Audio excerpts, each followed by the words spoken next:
If you're considering making a move to Tampa Bay in 2025, get out your favorite note-taking device or pen and paper because this is your ultimate relocation guide. Now let's be real, moving to a new city or state can be incredibly overwhelming. How do I know? Because I've made the move myself, and if you're anything like me, you've got tons of questions swirling around in the head of yours that have to be answered before you can make the move. Questions like, is Tampa Bay a good place to live? What are the best neighborhoods and suburbs for me? Is Tampa safe? How's traffic and how long is my commute really gonna take every single day? The cost of living, which has risen. What are the best schools for my children? And many, many more. And you're probably wondering how I knew all your questions. Well, first of all, we've helped over 100 families make the move, and I've also made the move with my family. A little over 6 years ago, my wife Kate and I packed up our family of 5, sold almost everything we owned, moved 1,200 miles south here to the greater Tampa Bay area, and have been loving it ever since. We also help people just like you buy, sell, and relocate all over the greater Tampa Bay area. If you have more questions by the end of this video, do not hesitate to reach out to me and the team. There's 2 ways you can do that. You can leave a question or a comment down below. I'm happy to answer those. I don't have an assistant doing that. I'm gonna jump in and have a conversation with you as long as it's a legitimate question. That's the first way. Second way is you can jump directly into my calendar. If you go down in the description there, you'll see a link that says schedule a time to talk with Juan. I can jump on Zoom with you and help you get started with the process. Now, if you are considering making that move, make sure you save this video. That way you can use it as a resource in the future. Or if you know someone who is looking to make that move, feel free to share it with them as well, because we're gonna cover things like why Tampa, neighborhood overview. I'm even gonna jump into Google Maps, show you guys a real good overview of the area. We're gonna talk about the cost of living, employment opportunities, education and schools, lifestyle and recreation, climate, weather, and the pros and cons of living here in Tampa Bay. The first thing I want to start with is why Tampa? You know, Tampa has really grown over the last 5 years in popularity, you know, and that has a lot to do with the diversity, the mix of both young and wise residents moving to the area. Obviously, we have incredible winters, mild winters to say the least. We average about 70 degrees from November all the way into April, which is fantastic. You get a great mix of urban, suburban, and bay living, which is very unique to Tampa Bay specifically, and something we have fallen in love with. We have award-winning beaches. You know, if you're not familiar with those beaches, we've got Clearwater Beach and St. Pete Beach, which have both been recognized as the best beach in America. And if you just drive an hour and 20 minutes south, you'll be down in Siesta Key, another beach that has been recognized as one of the best beaches in America. From the white sugar sand and the sugar sand festivals, you know, we've got abundant sunshine, incredible weather, a diverse culture, and there's really something for every lifestyle here in the greater Tampa Bay area. Tampa was recognized just this year as one of the real estate markets to watch. It's been voted one of the best places to retire, which I always find fascinating, because if you didn't know, the median age in Tampa is just over 36 years of age, which is fascinating. Doesn't really go into the mix of great place for retirees, but it is that diverse really, and it was voted by Time Magazine as one of the 50 greatest places in the United States to live. So the next thing I want to do is jump into Google Maps and give you a bird's eye view, or an overview, if you will, just kind of giving you some sense of where things are, how they live. This has been one of the most requested things. People love when we jump in the map specifically and start talking about these areas. So I figured I'd add it in this video too, because it's usually very helpful. All right, so let's jump over there. I want to break this down into the different counties and then talk about some of the specific cities in the area, maybe how they live a little bit, maybe that helps you out. All right, so the first thing I want to do is take you out. If you're a beach baby, I want to take everybody out to our Gulf beaches. Now, if you didn't know, we've got world-class beaches, right? Clearwater, St. Pete, Madeira, Treasure Island. These are some of the greatest beaches in this country. If you just drive an hour and a half south, now all of a sudden you're down in Siesta Key, another incredible beach, also recognized as one of the best beaches in this country. There is roughly 27 miles of beautiful white sugar sand, you know, starting at North Clearwater Beach, working all the way down through Paso Grill, just outstanding. If you jump through the bay here, now you're down in Anna Maria Island, down into Bradenton Beach, Holmes Beach, Longboat Key, and again, just south of there, you got Lido Key and Siesta Key Beach. Gorgeous area, so keep that in mind. But Pinellas County is for my beach babies. If you're a beach baby, you're gonna love these areas. Now, the real question that you have to ask yourself is, am I somebody who is comfortable living on a barrier island?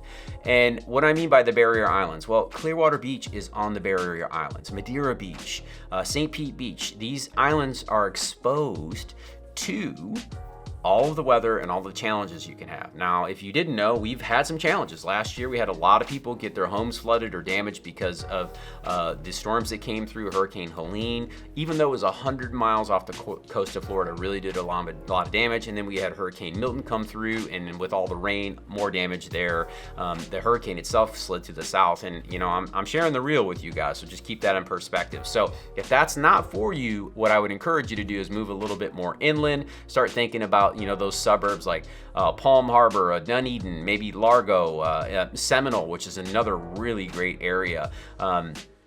St. Petersburg, there's a lot of good places to live here, but I'm just sharing with you. If you're a beach baby, this is a great spot. You're usually never more than 25 minutes away from a beach, which is fantastic, and really no more than 45 to 55 minutes away from the airport either. I've made a drive from my home, which is right by Indian Rocks Beach, to the airport in 28 minutes. Now, I'm here to tell you that was a unicorn run, meaning it probably won't ever happen again. I didn't hit a single light. It was early in the morning. It was amazing. I usually budget 55 minutes. I usually make it there in about 45, but that's the approach you should take. Now, as we go to the north and out to the east, now we're moving into Hillsborough County, and this is areas like Trinity, a little part of Odessa, Lutz. You're coming out here to Plant City, through Lithia, coming down through Waimama. This is where Tampa proper is. Areas like West Chase and Carrollwood, Temple Terrace, the University of South Florida, New Tampa. These are all areas that fit in here. Brandon, Riverview, some very popular suburbs. Fishhawk, very popular suburbs. So these are areas that you might want to consider too.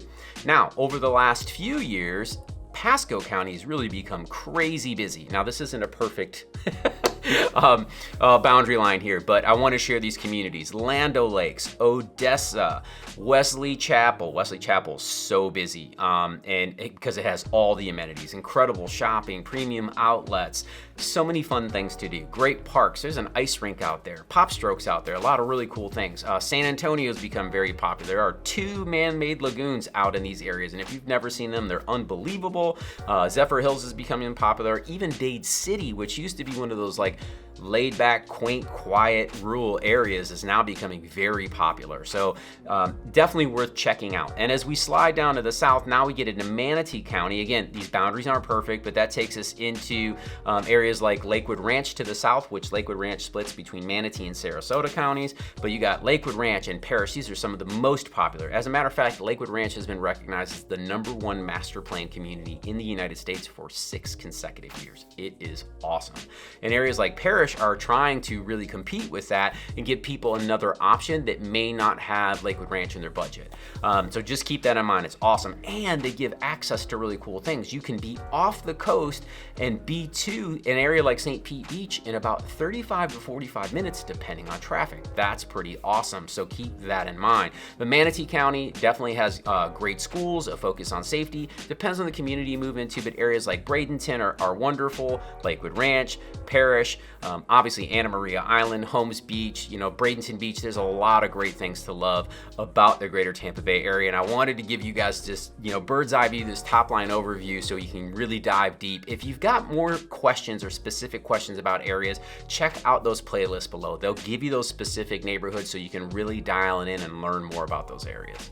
So the next thing I want to look at is the cost of living, because this is a conversation that we have with almost every single client when we're on those Zoom calls. And I know it is a question that I had in my mind, and you most likely do too, is how far does my money spend in Tampa, Florida versus where I'm at now? Now, I can't tell that for every single person, but I can give you guys some excellent resources that are going to be extremely helpful. Number one, and my favorite tool of all time, is the Forbes Cost of Living Calculator. Now I want to take you over here right now because this is cool. I'll put the link to the description down below so you can actually go use this. This is a great resource. But what it'll allow you to do is come in and say, what's the cost of living in blank versus blank? Okay, so I'm going to use an example here. Let's say you live in Boston, Massachusetts, and you make $175,000 a year in your household. Maybe that's you and your spouse, you and your significant other, and that's what your pre-tax household income is. And this tool is awesome. So it allows you to say, okay, I live in Boston, but I'm going to be moving to Tampa. So let's put Tampa in here. And then what you can do is you can hit calculate, and it's going to tell you how far your money goes. How does that $175,000, if you're able to keep that salary when you relocate here, how is that going to spend versus where you currently live? Awesome. That 175 is going to spend like 116,000 according to the Forbes calculator. Is this perfect? No. Is it a good measuring stick? Absolutely. Our clients have told us that this has been a very valuable tool for them, so I wanted to share that with you. And in my perspective, it's pretty darn close. I live here. I know what I spend on a regular basis, and I'm going to show you some of the insights you get on this website. It's not just that, hey, this is how your money spends. If you scroll down, you can see the cost of living in Tampa is 51% lower than it is in Boston, Massachusetts, which I think most people would expect. But it gets into specific categories, right? Housing is 57% lower. It talks about the median sales price, and I just looked this up right now before we got on this the video today, and this is right about spot on. I'm coming up with 449, so that's pretty darn close. But I don't know what the average home price is in Boston outside of what Redfin tells me, and I know it ain't cheap, so keep that in mind. Apartment rent, that's about right. $1,800 for a 2-bedroom apartment is pretty much spot on. Energy costs, $200. I think that's fair. I'll give you another resource. I want to give you guys some more insights. Phone bill, and then it gets into transportation. It talks about healthcare, what the expense you can expect from there. It keeps going into miscellaneous, right? What is coffee and milk versus where you are? I mean, some people really want to know, but this is a great tool because you can do this from any city in America to almost any other major city in America. This is a wonderful tool. So that's the first resource I want to give you.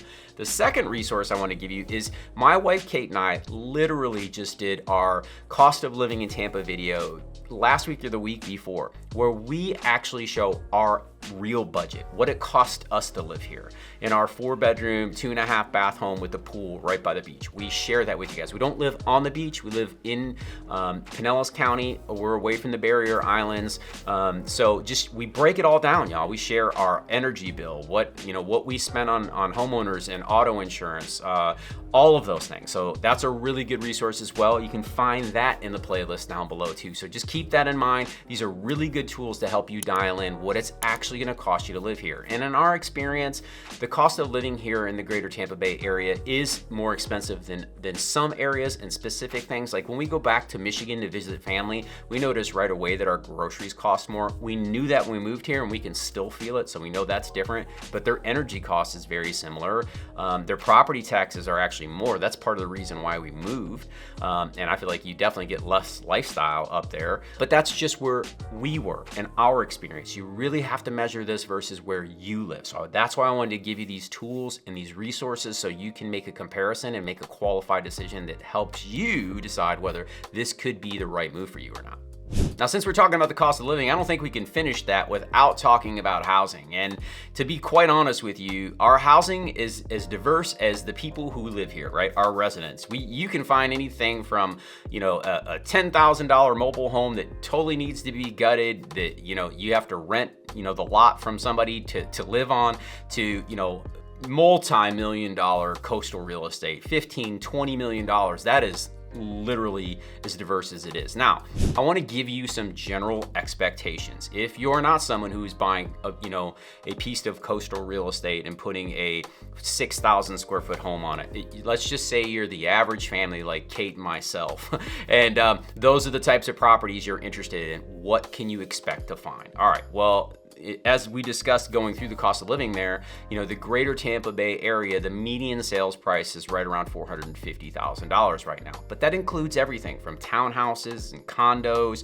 to single family homes, and even manufactured homes or mobile homes, if you will, where people actually own the land. So that's a very diverse, set of circumstances. But if we talk about the single family home, meaning, a 3-bedroom, 2-bath, or a 4-bedroom, those types of homes, what can you expect to pay in the greater Tampa Bay area? Well, the median sales price for a single family home in Tampa proper right now is around $429,000. In St. Pete, it's about $449,000, so $450,000. Clearwater, $485,000. Areas like Wesley Chapel, which we spoke about, which is extremely popular, $465,000. Now, we sell a lot of these types of homes. This is the client that we most often serve. This is typically a family or someone looking to relocate to the area. Maybe they're an entrepreneur. These are usually my clients.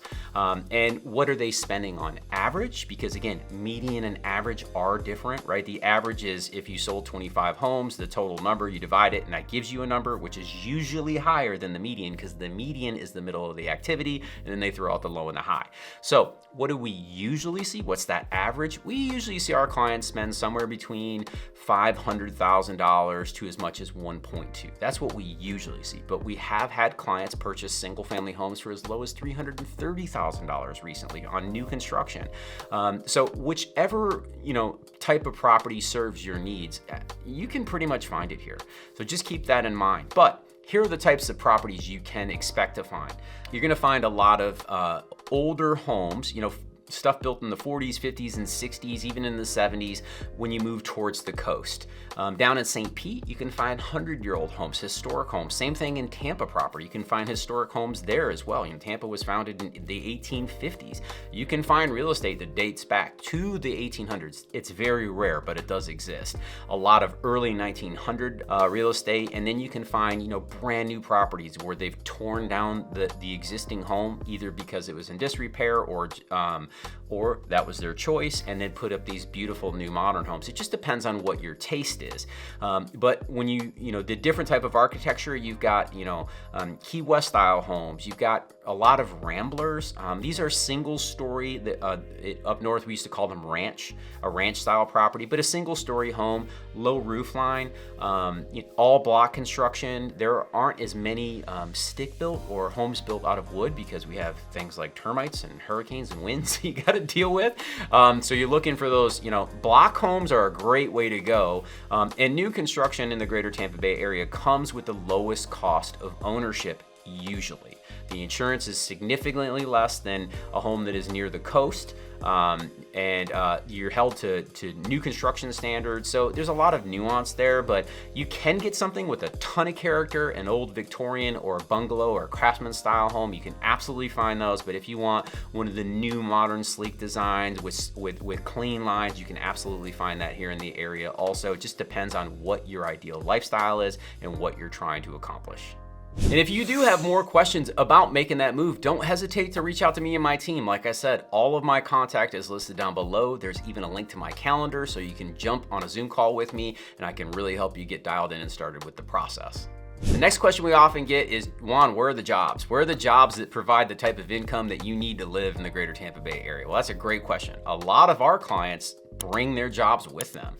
They are either being hired into a company here and they're making the relocation, or they're fortunate enough to work remote. We usually see about a 50-50 balance. Even today, when I know a lot of people are being called back to work, we're still serving a lot of individuals or families who are able to work remote. So I don't know what your situation is, but in terms of the largest employers in the area, you've got MacDill Air Force Base, you've got Baycare, you've got Publix, Hillsborough Schools is another one. University of South Florida, Pinellas County Sheriff. There's a lot of employers here. We've got defense, education, medical, and tech. ReliaQuest, we just did the ReliaQuest Bowl with Alabama and Michigan. I was able to go to that. It was awesome, by the way.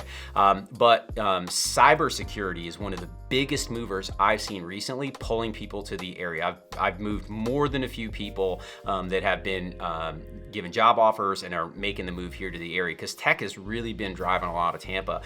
Tampa's unofficially the tech hub of the state of Florida. I know people think it's Miami, that's more financial, but Tampa's really grown and attracted a lot of young talent and a lot of senior talent as well. So definitely look out for those when it comes to employment. It just depends on what you're trying to accomplish, but Tampa has a lot to offer in terms of jobs, so keep that in mind. Now, the next topic we're getting into is education in schools. And this is one of those highly debated conversations. And to be quite frank, this topic in general is very subjective. Now, I know we try to make it objective by things like standardized testing and those types of things as well. But I'm not here to argue the merit of those tests. What I want to share with you guys is my experience, number one, I want to share with you great schools that we have in the area that rank high according to public sources and voted on by parents. I think that's a very valuable tool, and also share with you some articles and some news sources you can read and give you some insights on how to approach this honestly. So first thing I want to start with is US News ranked Florida the #1 in education for the second consecutive year. Now, it's not #1 in pre-K or kindergarten through 12th grade. I think we ranked 9th or 10th in there, honestly, this year. But formal education, secondary, we're talking about colleges, they rank #1. And this is, again, overall, we're ranking #1 for the second consecutive year. There's something to be said about that. If a publication's willing to print that, they're putting some work and objectivity behind it, and you can go do that. I'm going to put the link to that resource down below so you guys have access to that. That's the first thing I want you to be aware of. Number 2, there are great public resources like greatschools.org, Public School Review, and niche.com. These are some of my favorite. It allows for the community members, residents, to leave comments, leave ratings, if you will, and that is a great place to go check that out. Okay, the good schools or the highly desirable schools, I will say, because I can't tell you whether something's good or not. Again, that's subjective, right? But here's the reality of it. The highly desirable schools in the area, when it comes to public schools, we've got Steinbrenner High School in Tampa, we've got Plant High School in Tampa, we've got Palm Harbor University, we've got East Lake and Tarpon Springs, you've got Wiregrass Ranch in Wesley Chapel. There's a bunch of those, and there's different types of programs for your kids as well. The state of Florida is a school of choice, meaning that just because you live in an area doesn't mean that's the only place that your children can go to school. We also offer vouchers for parents that choose to put their kids in charter schools, and we've got some really good programs. We've got magnet programs, we've got STEM programs. There's a lot of different options when it comes to education in the state of Florida, both public and private or semi-private. So you've got those options as well. There are so many different areas I could go into this, but I want to give you, some tools so you can do the homework, right? When it comes to universities, we got the University of South Florida, University of Tampa, and St. Pete College. Those are 3 of the biggest here. And again, it's a great area. And in my experience, our clients haven't called me, after being here for 2 or 3 years and said, Juan, the education system is terrible. We've got to make a change. A lot of them are strategic about what schools they put their children in. Not everybody has that option. So just keep that in mind. If you're going to be using the public transportation system for your kids, if they need to go to the buses, you're going to have to do a lot more diligence about what neighborhood you want to live in, because I will say this, the school ratings vary wildly. So you can absolutely find some schools that rank terribly in terms of their public ranking, but you can also find some of the absolute best. So just keep that in mind. Education's one of those sticky situations, but it's super important. I'm a dad of 3. I get it, man. When it comes to education, we want the best for our kids, and it is completely understandable, and I think it's well warranted. All right, now let's get into some of the fun stuff why people choose to relocate here, and that's lifestyle and recreation. And when it comes to Florida living and your ideal lifestyle, the thing I always tell everybody is you do not have to shovel sunshine. My friends used to call and ask, Juan, you've been there a year, what's the biggest difference? And I would say that exact phrase because it was true. I got rid of the cold, gray, dreary winters, and that's not everybody's situation. Some people have incredible weather, like San Diego as an example. It's one of the most beautiful places on earth, hands down. However, it's also one of the most expensive places on earth, and there are a lot of other things that you may not appreciate about that area, right? But when it comes to those, outdoor activities and the amount of things you can do, from our world-class beaches, the white sugar sand. I want to slow down here for a second. Like, the sand that we use, make sure that you don't burn your feet. I know that sounds silly, but I used to go to the lakes when I lived in Michigan, and during the summer, you'd burn the snot out of your feet, walking across those lakes because we didn't have that type of sand. But the quartz sand that they use here, it just is awesome. You can walk out there and not get burned, which is great. Sounds silly, but it matters. When we talk about the parks we have, our county parks are some of the best I've ever seen. Our local city parks, our kids choose to go there regularly to hang out with their friends because they've got like all these climbing things, and there's always a lot of activities that are available to you. We've got skate parks locally. We've got the local parks where you can go and swim, and like there's so many different things you can plug into. When it comes to sports, whether you're an adult or you have children that are involved in sports, we've got that in spades. I mean, you got IMG Academy to the south in Bradenton, so there's a huge focus on professional sports and growing the youth to get to a point where they can hopefully be in professional sports one day. But having this type of weather and lifestyle gives us the ability to be outdoors a lot longer. So my kids play soccer in the winter. They swim all year round. My kids are swimming. They took today off because it was like 40 degrees this morning, but we swim outdoors, right? That could never happen when we lived up north. So like these things matter to us. They may not matter to you, but there's so many, the amount of golf courses that are available, the walking paths, the bike trails, the golf carts, if that's something you want to do. There is disc golf everywhere, pickleball everywhere. Dude, I could go on for days. And we're not even talking about the water sports yet. We haven't gotten to boating and fishing and jet skiing and kite surfing and wind sailing. There's so many different things you can plug into, which is great. Another thing that we love about the area is there is a ton of fantastic restaurants, nightlife, and entertainment if that's for you. You've got the Strass Center in downtown Tampa. We've got the theaters and all of the museums, both in St. Petersburg and Tampa. There's just so many different things you can plug into too that we absolutely love. And then when it comes to family-friendly activities, again, beach is great. Getting out in the community, we've got gymnastics, everything you could ever ask for. So this was a huge part of the reason why we moved, and a lot of other families choose to call Florida home. Again, it's not the end all be all, but if you're someone who is active, you are gonna absolutely love living in Tampa Bay. The next question we often get is about climate and weather, and people are terrified of hurricanes, which I completely understand, and I have been affected by them, so I know what that fear looks like in reality. Also, people are concerned about, is the weather too hot for them? And that's such a good question because that is very objective. But what I want to do is give you some idea, right? Some general understanding of what the weather is really like. So from November to March, our average temperatures are in the 70s, okay? Now that's the average. It can be higher and it can be lower. Today's a great example. There is a giant cold front across the entire United States right now, and it's so large it has dipped down here in the greater Tampa, across Florida. It's all the way down into South Florida. I woke up this morning and it was 41 degrees here in Tampa, and that is cold, y'all. I'm not used to that anymore. And we'll have a few days a year like that. As a matter of fact, the stats say we can have at least one day where we get close to freezing. Just one day a year on average. But we definitely have a 2 to 3 week time period, in my experience over the last 6 years, that we dip down into the high 30s, low 40s at night, and we'll be in the 50s or 60s during the day. That's pretty cool. Now, for some of you, you're like, that would be awesome. Others of you are like, that's too cold, and I'm one of those people now. But for the most part, from November through March, you're gonna find 70-degree days on average. We have very mild winters. They are very dry typically. That's our dry season. The temperatures are amazing.